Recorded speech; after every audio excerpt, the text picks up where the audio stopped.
curiosa, muito interessante, que a gente até compartilhou no grupo de jovens, eu lembro do nosso grupo Rockma, que foi a situação de um rapaz chamado Michael Rotondo. Michael morava com seus pais, pelo menos até a época da reportagem, no estado de Nova York, e os pais de Michael haviam processado ele por ele não ter saído de casa. Eles vinham já mandando algumas cartas, enviando algumas cartas para o seu filho de 30 anos de idade, que não tinha saído de casa, que estava ali naquele lar, mas que também não ajudava nas tarefas domésticas, não trabalhava e não se responsabilizava por nenhum tipo de conta dentro daquela casa. Os pais do Michael, Cristina e Mike Rotondo, então começaram a enviar algumas cartas para o seu filho pedindo para que ele fosse procurar um lar, fosse procurar uma casa e assumisse as responsabilidades da sua vida adulta. Na primeira carta eles disseram o seguinte para o seu filho: após avaliar o assunto com a sua mãe, decidimos que você deve deixar essa casa imediatamente. Alguns dias se passaram e quando eles perceberam que Michael não ia sair de casa, eles mandaram uma outra carta para o Michael. Eles disseram assim: você está sendo despejado por meio desta carta. Terá tantos dias para sair daqui. Depois de algum tempo, vendo que o filho não tomava nenhuma atitude, os pais escreveram uma terceira carta, dizendo: medidas legais serão tomadas imediatamente se você não se mudar até 15 de março de 2018. Passaram-se alguns dias e os pais então mandaram mais uma carta para o Michael oferecendo $1.100 para ajudar ele no começo da sua vida fora de casa, mas de novo dizendo que ele deveria buscar uma casa e assumir as suas responsabilidades, assumir as responsabilidades da vida adulta e se sustentar sozinho. No final das contas, o Michael não saiu de casa e os pais decidiram processar o filho porque ele não tinha respondido às 5 cartas que eles haviam lhe enviado. E eles tiveram que levar para a Suprema Corte, que havia ali naquela região onde eles moravam, num condado específico, e o juiz deu causa-ganha para os pais. O filho então deveria sair de casa depois daquele julgamento.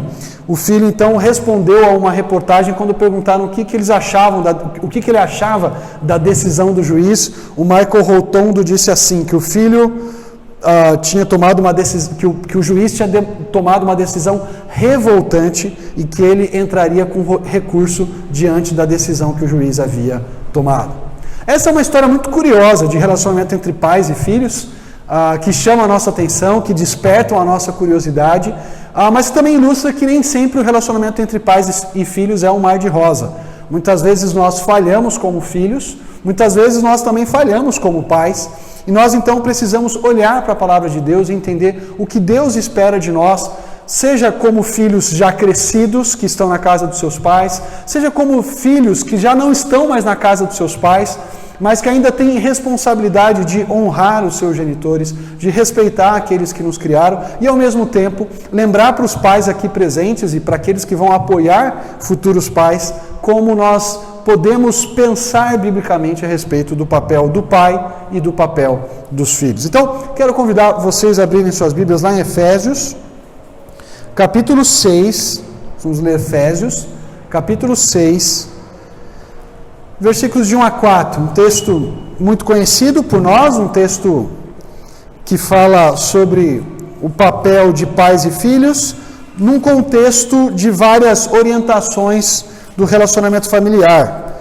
Um pouquinho antes, Paulo já vem falando sobre como maridos e esposas devem se portar no seu relacionamento dentro de casa. Aqui ele vai falar sobre o relacionamento de pais e filhos, e mais à frente ele vai falar sobre o relacionamento de servos e senhores. Para nós soa estranho essa orientação aqui no relacionamento entre servos e senhores, mas a gente tem que lembrar que para o mundo antigo um servo era visto como parte da casa, como parte do lar, e daí Paulo então incluir também essas orientações na sequência, depois de falar do relacionamento entre pais e filhos. Então, vamos dar uma olhadinha no texto de Efésios 6, versículos de 1 a 4. Eu quero trazer alguns conselhos para os filhos e outros conselhos para os pais. Diz assim: filhos, obedeçam a seus pais no Senhor, pois isso é justo. Honra teu pai e tua mãe. Este é o primeiro mandamento com promessa, para que tudo te vá bem e tenhas longa vida sobre a terra. Pais, não irritem seus filhos, antes criem-nos, segundo a instrução e o conselho do Senhor. Primeira parte, Paulo se dirige aos filhos. E isso é muito comum nessas orientações que nós encontramos aqui sobre o código familiar. Os estudiosos do Novo Testamento chamam esse trecho aqui de código doméstico ou código familiar. Paulo geralmente se dirige aos liderados, então ele primeiro se dirige às mulheres no capítulo 5, depois ele se dirige aos filhos no começo do capítulo 6 e depois ele se dirige aos servos um pouco mais adiante. Então ele sempre começa falando com o liderado, depois ele fala com a autoridade ou com o líder. Então, quais são algumas orientações muito práticas que Paulo traz para os filhos nesse texto e algumas observações interessantes que a gente precisa fazer aqui? Primeiro, ele escreve para filhos e alguns aqui vão perguntar, mas que tipos de filhos são esses? Paulo está falando sobre crianças pequenas. Esse mandamento de Paulo também se aplica, por exemplo, a filhos grandes que ainda moram com seus pais, que ainda vivem com seus pais. E é muito interessante observar que essa palavrinha, filhos, ela indica sim crianças pequenas. A gente pode lembrar das situações em que Jesus multiplicou pães e peixes, e geralmente naquelas situações você tem um relatório nos evangelhos dizendo, olha, tinham tantos mil homens, ou tinham 5.000 homens, além de mulheres e crianças. Então criança era um termo, esse termo que Paulo usa aqui, geralmente indicava crianças pequenas. Mas Paulo me parece que não apenas está falando para crianças pequenas que moram debaixo de alguma autoridade, seja dos seus genitores, seja talvez de um avô, de um tio que o criou. Paulo também está falando para filhos crescidos, pessoas crescidas. Por quê? Porque essa palavra que ele utiliza aqui, ele também vai usar lá em Tito, capítulo 1, quando ele diz que o presbítero, ele não pode ter um filho que seja entregue à dissolução. E ali a palavra filho é a mesma, usada aqui, mas ele fala de um filho que se entrega à embriaguez. É difícil imaginar uma criança de 7, 8 anos se embriagando, mas certamente é natural que um pai precise orientar um filho adolescente ou um filho jovem que ele não deve se embriagar. Então, a ordem de Paulo e as orientações que Paulo dá aqui se aplicam a filhos pequenos ou grandes que vivem ainda com seus pais, e também há algumas orientações que ele traz para nós sobre honra, que nós podemos aplicar às nossas vidas, mesmo sendo filhos que já saíram de casa, que até mesmo já se casaram. Paulo diz para esses filhos que ainda estão no lar, que ainda vivem com os pais, ele diz assim, obedeçam a seus pais no Senhor, pois isso é justo.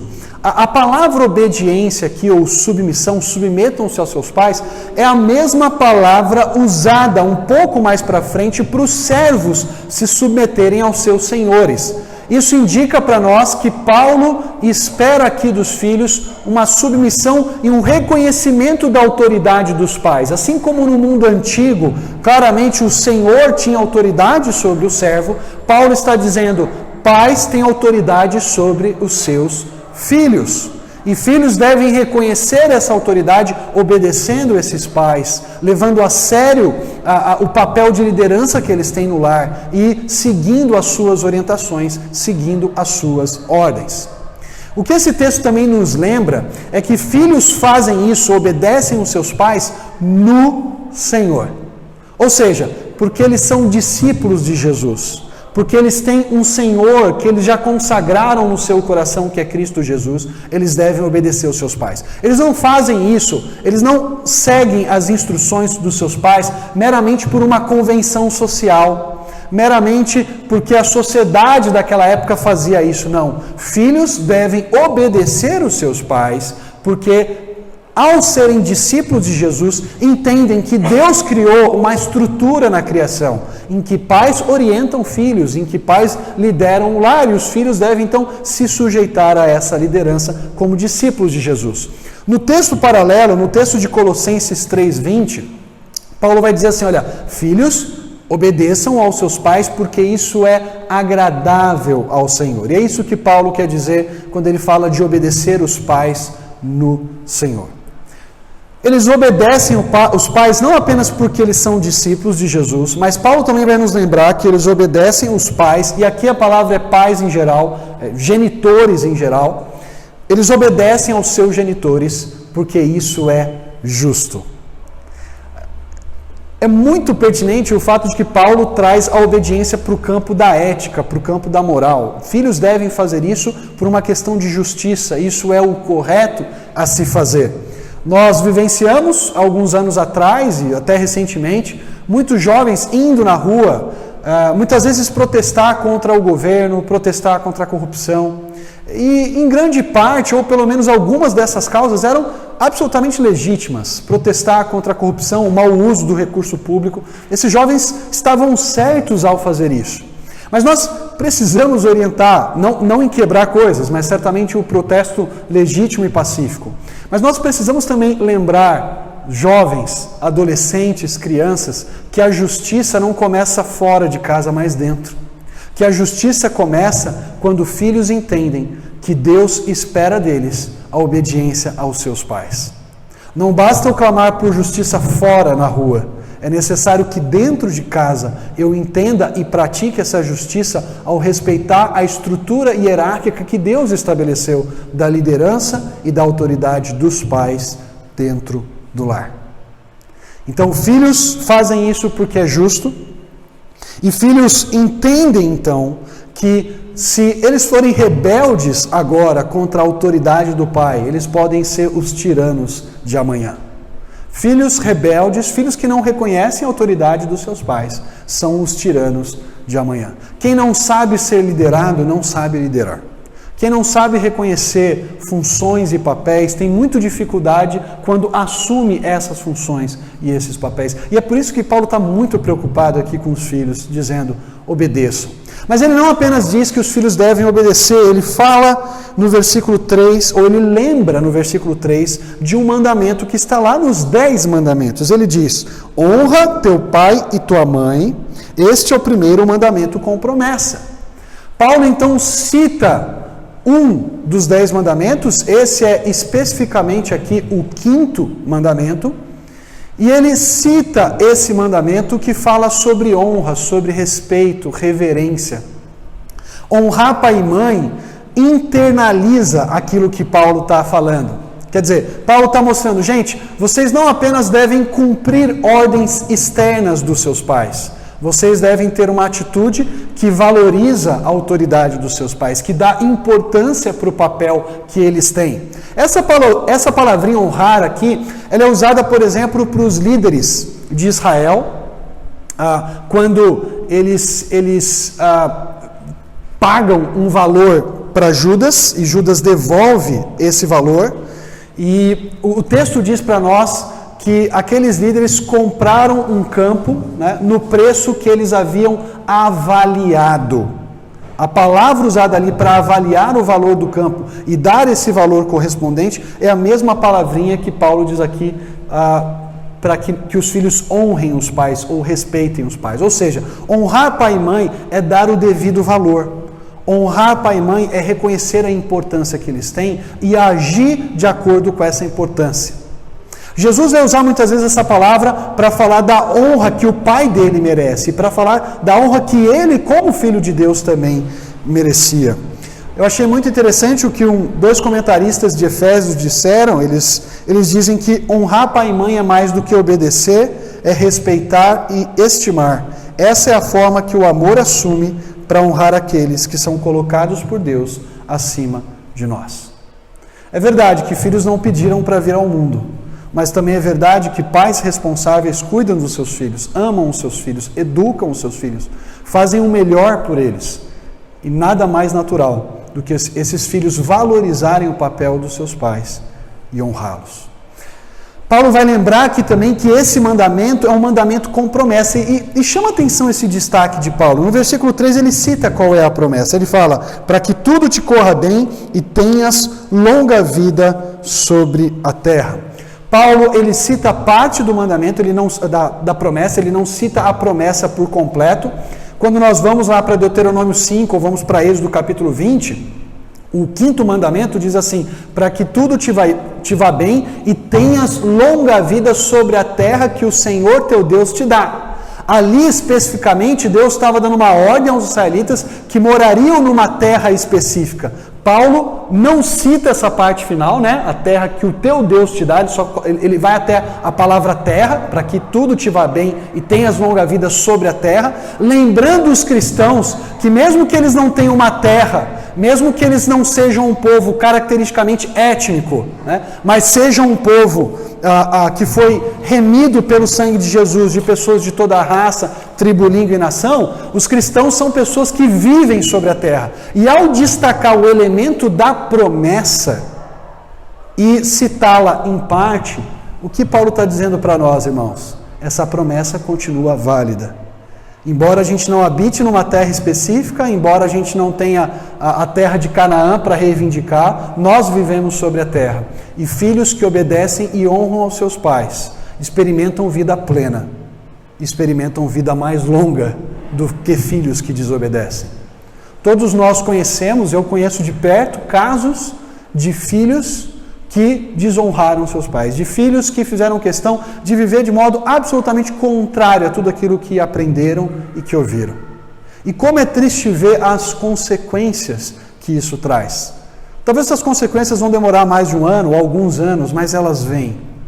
Filhos que, por desonrarem pai e mãe, muitas vezes colhem as consequências de uma gravidez precoce, colhem as consequências de não terem aquela tão sonhada liberdade, porque agora elas têm novas responsabilidades e não podem fugir delas. Filhos que acabam cultivando relacionamentos completamente desestruturados, se envolvendo em situações onde o risco de morte é muito maior. E a gente conhece casos de filhos na sua rebeldia e na sua ousadia, que perderam a própria vida, porque não levaram a sério o conselho e as orientações dos seus pais.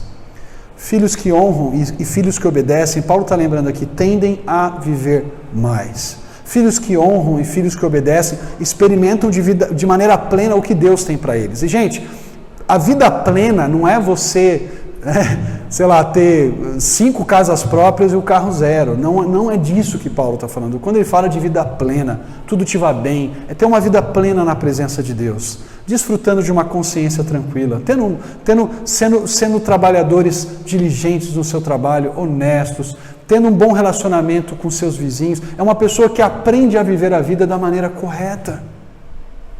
Filhos obedientes e que honram, desfrutam de vida plena, experimentam longevidade. A Bíblia está repleta de exemplos de bons filhos e péssimos filhos. Nós podemos lembrar do livro de Gênesis. O livro de Gênesis fala sobre os relacionamentos familiares em geral. Nós vemos problemas em casamentos, nós vemos problemas no relacionamento entre irmãos. Tem me chamado muito a atenção, e a gente compartilhou um pouquinho na escola bíblica, né? Essa questão do relacionamento entre filhos no livro de Gênesis, porque começa mal, com Caim matando Abel. Mas é curioso olhar para o exemplo de um filho ali, em Gênesis capítulo 22. Um garoto chamado Isaac, que sobe para sacrificar com seu pai o Monte Moriá, e mesmo quando ele não vê cordeiro nenhum para ser sacrificado, ele deixa o seu pai colocá-lo sobre aquele altar. Isaac provavelmente já não era um menininho de 2, 3 anos. Talvez já fosse um junior, um adolescente.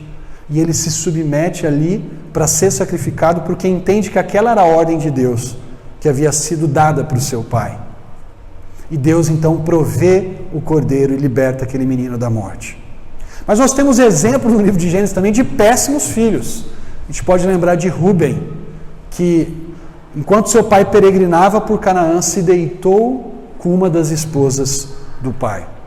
Exemplos de filhos obedientes e que honraram seus pais. Exemplos de filhos que desonraram e envergonharam o nome da família. Quais são algumas implicações práticas para nós? Aqui nós temos filhos que ainda estão em casa, filhos que já não estão mais em casa, filhos casados. Quais são algumas implicações que nós podemos pensar no relacionamento com aqueles que são autoridade no nosso lar?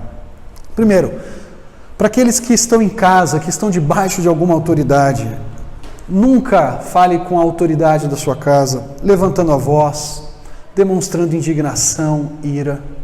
Há espaço para conversa. Quando nós somos adultos, pais sabem que faz parte do amadurecimento dos filhos a conversa e o diálogo. Sempre faça sugestões. Se você acha que algum caminho está errado ou que é melhor fazer de uma outra forma, tente conversar. Mas não faça de um modo que envergonhe, que humilhe, que demonstre desrespeito por aqueles que são autoridade. É muito importante que nesse processo de honrarmos os nossos pais, nós demonstremos também o desejo de expressar a eles o nosso amor. Filhos que honram são filhos que mesmo quando se casam, mesmo quando deixam a casa, dizem para os seus pais, eu amo vocês, vocês são importantes. Lembra daquilo que os pais fizeram na sua vida e como foi importante o papel deles. Nós não podemos jogar isso fora. Nós não podemos deixar de lembrar dos bons momentos que Deus nos deu com os nossos pais. E isso é motivo então de louvor, de lembrar, de demonstrar carinho pelos nossos genitores. Demonstrar interesse, auxiliar os pais nos momentos de necessidade. É muito interessante como esse mandamento de honrar pai e mãe, quando aplicado a filhos casados, especialmente no Novo Testamento, tem muito a ver com suprir as necessidades dos pais quando eles envelhecem. Por exemplo, Jesus pega esse mandamento lá em Marcos capítulo 7 e critica os líderes religiosos da sua época porque eles isentavam os filhos adultos de sustentarem, de cuidarem, de proverem para os seus pais. Paulo traz uma palavra muito dura em 1 Timóteo capítulo 5, quando ele diz sobre as viúvas, falando sobre as mulheres que haviam perdido seus maridos e não tinham como se sustentar. Ele fala, olha, se ela tem filhos em casa, eles são cristãos, então que eles sustentem a sua mãe, que eles sustentem a sua genitora, a sua avó.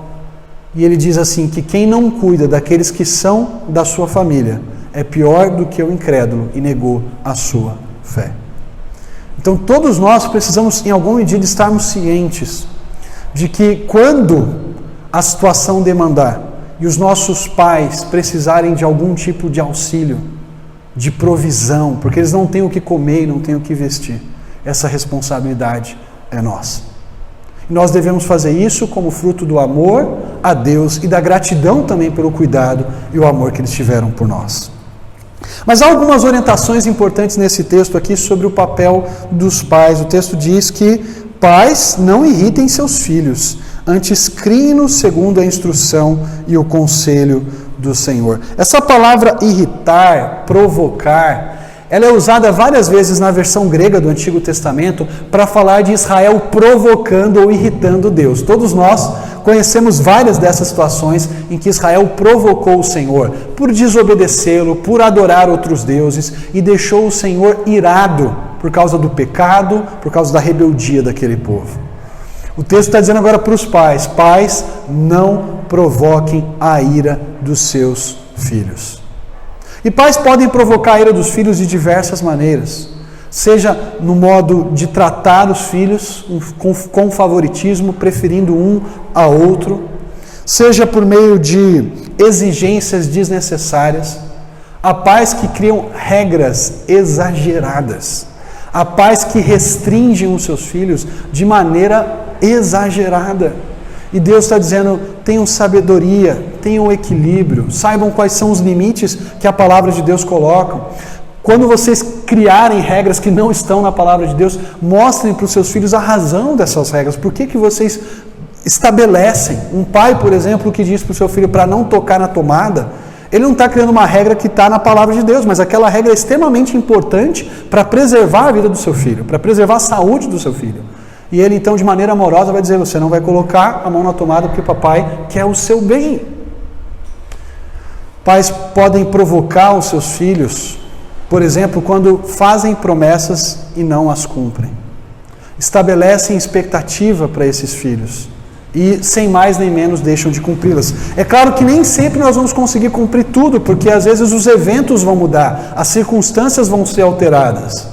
As minhas filhas esperavam viajar para o sul em maio e as coisas mudaram. Se Deus permitir, nós vamos amanhã. Se ninguém levantar com febre, né? E com muito catarro, né? na garganta e no nariz. Mas há situações que fogem do nosso controle e isso é natural. Mas nós, pais, deveríamos zelar por cumprir as promessas que nós fazemos com os nossos filhos.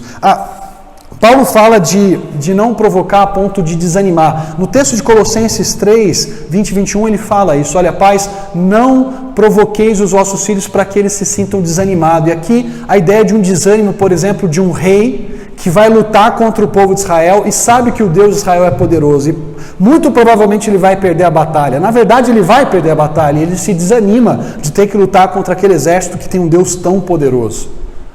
Nós não deveríamos tratar os nossos filhos e provocar os nossos filhos a tal modo que eles se sintam desanimados, que eles se sintam frustrados.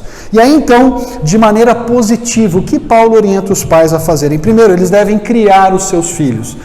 O verbo criar é usado tanto no Novo quanto no Antigo Testamento, na versão grega do Antigo Testamento, para falar de alguém que provê. Aqui mesmo no contexto, se vocês abrirem em Efésios 5:29, diz que todos nós cuidamos ou provemos para o nosso corpo, sustentando, nós alimentamos o nosso corpo. Esse mesmo verbo que é usado ali para alimentar o corpo, é falado dos pais aqui que devem alimentar ou cuidar dos seus filhos. Essa palavrinha é usada por José, quando ele encontra com seus irmãos e diz para os seus irmãos, olha, vão dizer lá para o papai, para ele vir para o Egito, porque ainda vai ter um tempo de fome e eu vou sustentá-lo aqui. Então, criar os filhos é sustentá-los e cuidar deles nas suas necessidades materiais, mas é também educar e criar esses filhos com valores e virtudes espirituais. Há um texto, há um livro do segundo século, um livro cristão, chamado O Pastor de Hermas, e nesse livro, essa mesma palavrinha aparece ali, e o pai diz para os filhos, olha, eu criei vocês, o mesmo verbo que Paulo usa aqui, ele diz, eu criei vocês na simplicidade, eu criei vocês na honestidade, eu criei vocês na reverência. Criar, então, aqui, é ensinar valores cristãos, valores que provêm do Senhor. Criem-nos segundo a instrução do Senhor, mas é também prover e dar tudo aquilo que nós como pais somos responsáveis em relação aos nossos filhos. Não é dar tudo que o filho deseja, mas é dar tudo que o filho precisa. É a comida, é a roupa, mas é também a orientação e a instrução. Daí Paulo usar duas palavras, eu quero fechar depois pensar um pouco nas aplicações, mas ele fala do conselho e da disciplina do Senhor. A palavra conselho aqui tem a ideia de advertência, de chamar atenção. Sabe o pai de Provérbios? Que ele sempre fala, filho meu, cuidado com a mulher adúltera. Filho meu, cuidado com aquela galerinha que te chama para tramar violência. Filho meu, não se torne ou não assuma compromissos financeiros, quando ele fala lá em Provérbios 6, que você não seja capaz de arcar. Então você tem uma série de instruções que o pai vai dando para o filho ali no livro de Provérbios. Quando Paulo fala aqui sobre o conselho do Senhor, é esse chamado para conversar. Filhinho, você está vendo isso daqui? Filhinha, você está vendo isso daqui? Deus nos ensina que nós devemos agir dessa forma e não daquela. A disciplina do Senhor aqui tem a ver também com correção. Então ele fala do conselho e da disciplina do Senhor. Essa palavra vai ser usada lá por Hebreus, lá pelo autor de Hebreus, quando ele diz que Deus nos disciplina. Ele fala lá em Hebreus 12, a partir do versículo 7, é para a disciplina que perseverais, pois que filho há que o pai não discipline. Ele lembra que Deus nos disciplina porque Ele nos ama e porque Ele quer nos ver crescendo em santidade. A Bíblia diz que o pai que ama disciplina o filho. Provérbios 13, 24 diz que quem se nega a castigar ou disciplinar o seu filho não o ama. Quem o ama não hesita em discipliná-lo. Nós estamos vivendo uma polêmica sobre disciplina no nosso país. Quem tem acompanhado a Simone Quaresma e a perseguição que ela tem sofrido, desde os vídeos que ela gravava orientando os pais a disciplinarem os seus filhos, agora os seus livros sendo recolhidos. Nós vivemos numa sociedade que é hostil à disciplina cristã. E é nessas horas que pais e mães cristãos precisam ser corajosos o suficiente e sábios o suficiente para disciplinarem os seus filhos. Nós devemos continuar usando o método bíblico, nós devemos continuar usando a maneira como a Bíblia diz que nós devemos orientar e corrigir os nossos filhos. E muitas vezes isso vai incluir disciplina física. A varinha ela está ali como símbolo dessa disciplina física. Você pode usar um chinelo, você pode usar um cinto, mas a varinha simboliza isso. Filhos precisam entender que pecado traz consequências negativas. E essa correção feita em amor, feita com conversa, feita de modo paciente, não com ira, não nervoso, mas respirando e conversando, filho, vem aqui, você vai ser corrigido, e explicar isso é extremamente importante para que a criança entenda que o pecado traz consequências negativas. Então, eu quero desafiar os pais e aqueles que talvez não tenham oportunidade para ajudar e aconselhar pais. Precisamos evitar atitudes de provocação, de depreciação em relação aos nossos filhos. Há pais que só criticam os filhos. Há pais que só chamam a atenção e esquecem de elogiar e encorajar. Quando esses filhos acertam, quando esses filhos desenvolvem algum aspecto do seu crescimento importante, né? Nós devemos mesclar a repreensão com o encorajamento. Nós devemos fazer promessas que sabemos que temos condições de cumprir, a menos que alguma situação totalmente inesperada venha e a gente não tenha como fazer isso. Nós devemos cuidar da maneira que corrigimos os nossos filhos, não gritando, não nervosos. Uma coisa que a gente tem lá em casa é não disciplinar Catarina e Beatriz quando estamos nervosos, quando a desobediência é constante, você fala, já não estou aguentando mais, a rebeldia. Esse não é o momento para disciplinar, né? Espere, dê um tempo, acalme o coração, lembre-se que você tem um papel de instruir, Deus confiou isso a você, e aí você vai corrigir em amor e não com ira. Dois pontos importantes que eu quero destacar também. Primeiro, esse conselho preventivo, né? Quer dizer, às vezes quando a gente fala sobre educação de filhos, as pessoas concentram muito no processo de correção. Isso precisa acontecer, como nós acabamos de enfatizar aqui. Mas também esse processo de prevenção, de instruir, de ensinar, sabe? O pai que aproveita o máximo de oportunidades possível para ensinar o seu filho, para instruir. O pai que não gasta ou não perde, desperdiça o tempo com o seu filho, sei lá, só jogando videogame. Certa vez, conversando com uma pessoa que tinha ficado na casa de uma família que não é daqui da igreja, eu perguntei como é que é o relacionamento do pai com os filhos. E essa pessoa disse para mim, olha, é direto jogando joguinho de videogame com os filhos. E eu fico me perguntando quando é que esse pai vai investir, vai conversar, vai dialogar. São momentos tão preciosos. Eu tenho às vezes a oportunidade de dirigir sozinho, eu e a Catarina, é tão gostoso ir conversando, ouvindo. A Catarina gosta de falar, às vezes eu tenho que orientar a filha, agora você vai ouvir o papai falar também, mas é tão gostoso ver o que elas estão aprendendo e como é importante participar da vida dos filhos e orientar, instruir, investir tempo lendo a Bíblia, né? Pegando recursos que sejam didáticos para instruir, para orientar a criança, ou até mesmo lendo o texto bíblico, encenando aquele texto bíblico. Nós estamos numa trajetória, uma caminhada em 1 Samuel com as meninas, e tem sido um tempo tão gostoso, um pouquinho antes delas dormirem. Não pode ser a última historinha da noite, porque dá uma agitadinha, né? Depois você conta uma história mais calminha, mas como é gostoso aprender sobre a história de Saul, aprender sobre a história de Samuel, e fazer elas repetirem certas coisas que aconteceram ali e tal, e gravarem essas verdades da Bíblia na sua mente. Um outro ponto que eu quero fechar, eu mencionei dois, é que pais também precisam ser modelo e exemplo para os seus filhos. Não basta eu dizer para minha filha, olha, não coma doce todo dia. Se ela vê papai pegando chocolate todo dia, ela vai ver que tem alguma incoerência naquilo que o papai está falando e naquilo que ele está fazendo. Então, essa é uma responsabilidade muito importante. Instruir e orientar os filhos é também ser modelo, daquilo que nós orientamos e daquilo que nós falamos. E aí eu lembro de Jesus, o modelo de filho perfeito. Ele obedeceu o pai em tudo. Paulo vai dizer em Filipenses que Jesus foi tão obediente ao pai, ele foi obediente ao pai a ponto de ir até a morte e morte de cruz. Ali ele demonstrou a sua plena obediência ao pai. E o pai que amou o filho, e o pai que glorificou o filho com a mesma glória que tinha com ele antes da criação do mundo. O pai que, segundo Hebreus 5, quando ouviu o clamor do filho, atendeu e o sustentou naquele momento de angústia. Que sejamos filhos mais parecidos com Jesus. E que sejamos pais que imitam cada vez melhor ou buscam crescer na própria paternidade de Deus. Vamos orar?